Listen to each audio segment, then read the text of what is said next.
A graça e a paz do Senhor Jesus Cristo, tudo bem com vocês? A julgar pelo que as pessoas consideram fazer a obra de Deus, eu chego à conclusão que muitas pessoas, se não a maioria daqueles chamados crentes, e até mesmo católicos, não vão gostar do céu quando chegar lá, se é que chegarão lá da forma como estão enxergando as coisas aqui na Terra, da forma como estão se portando e comportando aqui no planeta Terra. Por que digo isso? Simplesmente pelo fato de que no céu não vai haver microfones. Sim, microfones. A maioria dos crentes só querem microfone dentro da igreja. Ou seja, com isso eu estou querendo dizer que a maioria das pessoas só querem estar apresentando seus louvores na igreja, pregando dentro da casa do Senhor. Mas quando é para realizar a verdadeira obra do Senhor, ninguém quer. Chama tais crentes para a oração para você ver o que acontece. Chame então para um estudo bíblico da palavra do Senhor. Seria a mesma coisa que chamá-los para a briga. Chamar para a briga, porque vão ficar totalmente indignados e irritados. Pastor, eu tenho o que fazer no domingo de manhã. Pastor, eu tenho que preparar um almoço. Pastor, isso, pastor, aquilo. Não querem mais se dedicar a Deus da forma como devem se dedicar. Mas quando chega o período da noite, no culto noturno, lá todo mundo quer o microfone para ter oportunidade de mostrar seus dotes musicais ou seus talentos na pregação da palavra de Deus. Tudo isso faz parte da liturgia do culto. Deve haver a pregação da palavra de Deus, deve haver também os louvores dentro da casa do Senhor. Afinal de contas, os louvores preparam o coração das pessoas que lá chegam, muitas vezes com o coração pesado, angustiado, e os louvores eles vão aliviando o coração das pessoas, preparando-as para o momento principal do culto, que é a pregação da palavra de Deus. Momento este, onde Deus vai começar a falar ao coração, ao espírito, edificar o espírito de todos aqueles que estão ali no culto. Mas o problema é quando o obreiro, quando os crentes em geral, eles acabam se concentrando unicamente neste trabalho, como se não houvesse nenhum outro tipo de trabalho requerido da parte por Deus da nossa parte. Ou seja, o problema é quando as pessoas julgam que fazer a obra de Deus é simplesmente cantar e pregar. E quando você tira o microfone dessas pessoas, elas saem birradas da igreja, vão embora da igreja, não vou mais ficar nesta igreja. Eu conheci um casal que saiu da nossa igreja e eles falaram assim: Pastor Éder, estou saindo da igreja porque aqui nós não temos oportunidade de fazer a obra de Deus.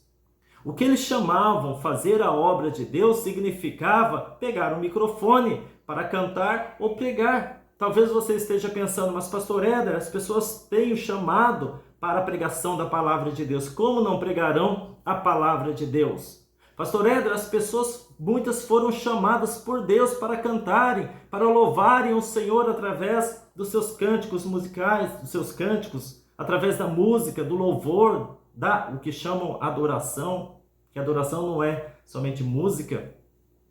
Como vai privá-los de exercitar tal ministério? Não se trata disso, irmãos, não se trata disso. Aquele que foi chamado para pregar deve continuar pregando sim, tem que ter oportunidade para pregar, para desenvolver o seu ministério. Aquele que foi chamado para louvar tem sim que louvar, tem que continuar louvando e não pode ser privado de louvar.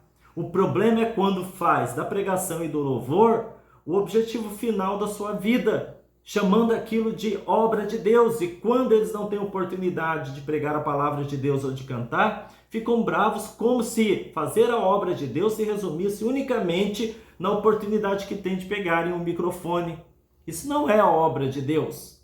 Você sabe o que é a obra de Deus? A obra de Deus é o aperfeiçoamento moral e espiritual de cada um de nós. É o aperfeiçoamento do nosso coração tão cheio de rapinas, tão cheio de pecados, tão cheio de iniquidades, que precisa ser limpo de todas essas coisas que ainda contaminam o nosso coração, contaminam o nosso espírito, que se permanecerem ali dentro do nosso coração, naquele lugar reservado unicamente para Cristo, mas infelizmente nós não o reservamos unicamente para Cristo, permitimos que o orgulho, a soberba, a arrogância, permitimos que o ódio, a maledicência e tantas outras coisas habitem ali também. Com isso, se permanecerem ali dentro, pode custar caro para cada um de nós. pode nos custar o caminho do inferno, pode nos colocar na rota do inferno. Então a verdadeira obra de Deus é o aperfeiçoamento próprio, é o nosso aperfeiçoamento moral, isso é a obra de Deus. Eu lembro de uma história de Charles Spurgeon, um grande pregador inglês de séculos passados, onde no final de um culto, você deve conhecer essa história porque é muito contado nas igrejas, mas de uma forma diferenciada, muitas vezes faltando uma parte ou até mesmo de forma distorcida. Charles Spurgeon tinha acabado de ministrar o seu culto, o culto tinha acabado e chega uma irmã até ele e fala: o Senhor não me deu oportunidade para cantar nesta noite. O Senhor não me deu oportunidade para louvar o Senhor nesta noite. E Charles Spurgeon fala para ela: pois não, vai lá, vá louvar o Senhor, vá até o altar e louva ao Senhor. E qual foi a resposta daquela irmã? Ah, mas agora o povo já foi embora. Então veja onde que estava a motivação daquela irmã. Naquela época de Spurgeon não existia microfone, tá? Não tinha um microfone acústico, era diferente. A forma do som se propagar dentro do templo era diferente. Mas hoje seria a mesma coisa. Você quer louvar? Vai louvar. Pega o microfone, vai lá louvar o Senhor. Ah, mas agora o povo já foi embora. Mas não era para o Senhor ou era para o povo? Era para o Senhor o teu louvor ou era para as pessoas escutarem o teu louvor e inflar o teu ego, exaltar o teu nome, aplaudir o teu nome? Qual era realmente a motivação final de tal pessoa que fala tal coisa como esta? Ah, mas agora o povo já foi embora. Então isso aconteceu na época de Spurgeon, pois é a mesma motivação hoje. As pessoas dizem estar louvando ao Senhor ou dizem querer louvar ao Senhor, quando na verdade estão louvando o seu próprio ego, estão louvando a si mesmo, estão exaltando a si mesmo, estão buscando glória para si mesmo. Mas a glória pertence a Deus. Então por isso que eu falo de uma forma irônica aqui, que muitas pessoas não vão gostar do céu quando lá chegar, se é que vão chegar lá nessas condições, porque lá não tem microfone. Lá não vai ter essas oportunidades e microfones para fazer isso ou fazer aquilo. Você não vai encontrar microfones no céu. Então, as pessoas não vão gostar, porque a única coisa que as motiva aqui na terra era o microfone. Imagina quando chegarem no céu: mas Senhor, cadê o microfone? Eu quero microfone, eu quero oportunidade. Esquecem essas pessoas que, para nós adentrarmos os portões celestiais da Nova Jerusalém, o céu, nós temos primeiro que trabalhar o nosso próprio coração, eliminando a cada dia o nosso egoísmo, eliminando a cada dia o nosso orgulho. A palavra de Deus fala aqui em 1 Pedro, capítulo 4, versículo 11, estarei lendo com você. Fala assim: se alguém fala, fale segundo as palavras de Deus. Se alguém ministra, ministre segundo a força que Deus dá, para que em tudo Deus seja glorificado por Jesus Cristo.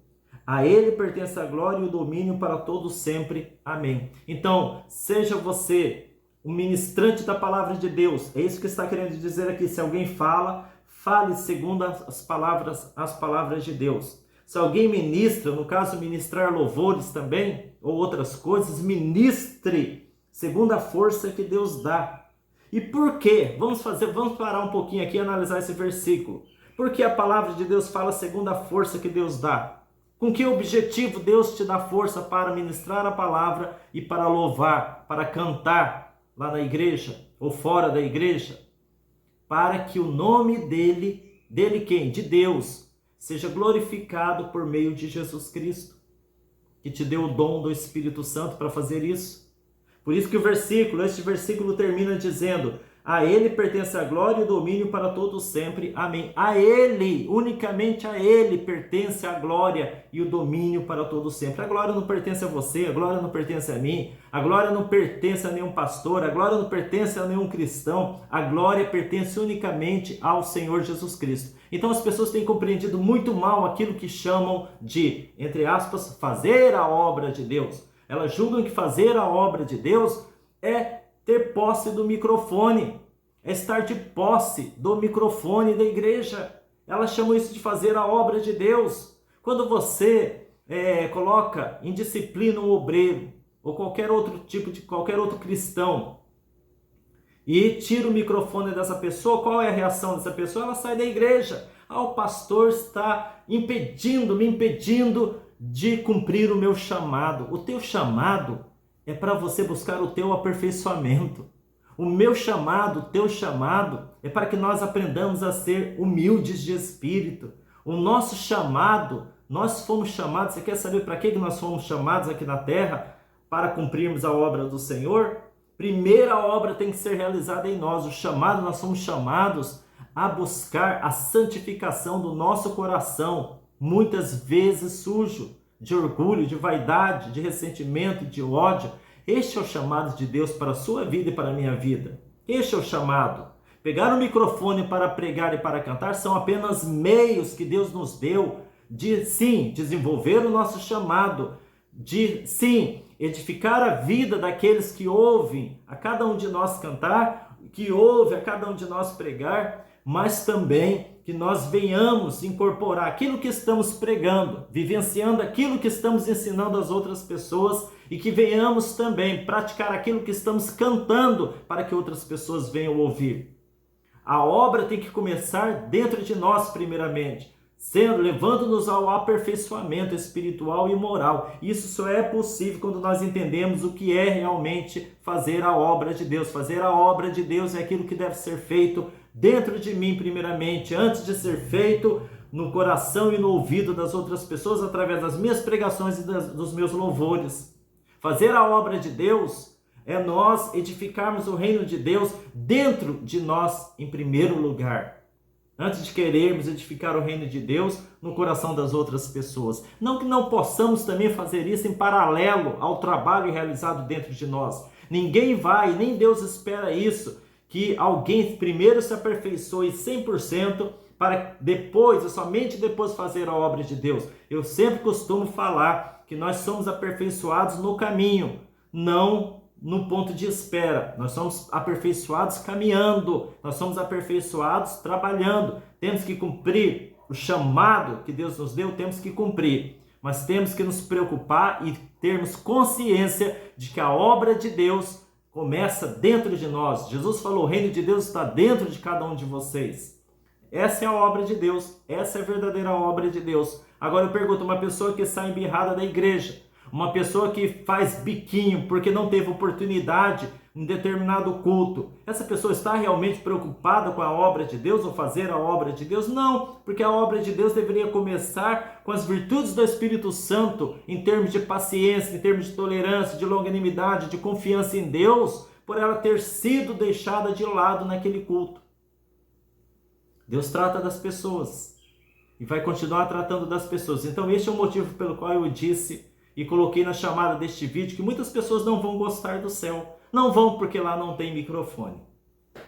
Meditem nessas palavras que eu acabei de dizer para vocês, tá bom? Que Deus os abençoe. Fiquem com Deus.